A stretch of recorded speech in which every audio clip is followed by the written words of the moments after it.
अस्सलामुअलैकुम। Asia 41 news के साथ मैं हूं आपकी मेजबान आमना अब्बास। खबर शामिल करते हैं ओस्ता मोहम्मद से।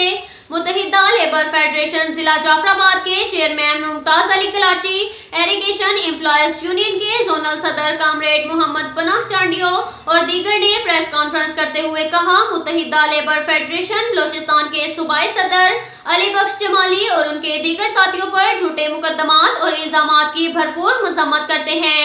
डीजी डर्लिंग डायरेक्टोरेट ने महकमा और मुलाजमीन के साथ को नुकसान पहुंचाने में कोई कसर नहीं छोड़ी। इसने एरीगेशन डर्लिंग डायरेक्टोरेट कोयटा ऑफिस की अमारत के साथ तमाम डर्लिंग डायरेक्टोरेट की सरकारी मशीनरी को बेचकर महकमे और अदारे को अरबों का नुकसान पहुंचाया, जिस पर डीजी डर्लिंग डायरेक्टोरेट से सरकारी मशीनरी और दीगर मुलाजमीन के मसाइल पर एहतजाज किया गया तो डीजी डर्लिंग ने तमाम पुरअमन एहतजाज करने वाले मुलाजमीन पर नाजायज FIR दर्ज करवा दी ताकि हक सच की आवाज को बंद किया जाए।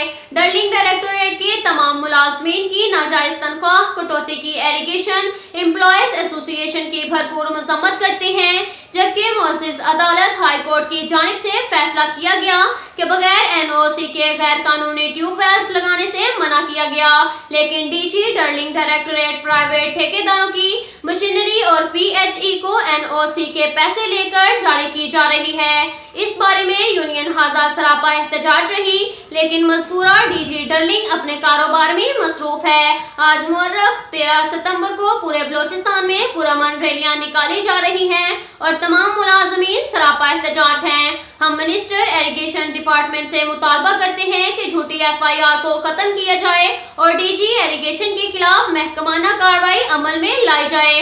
हम दूसरी सूरत में एहतजाज का दायरा बढ़ा देंगे।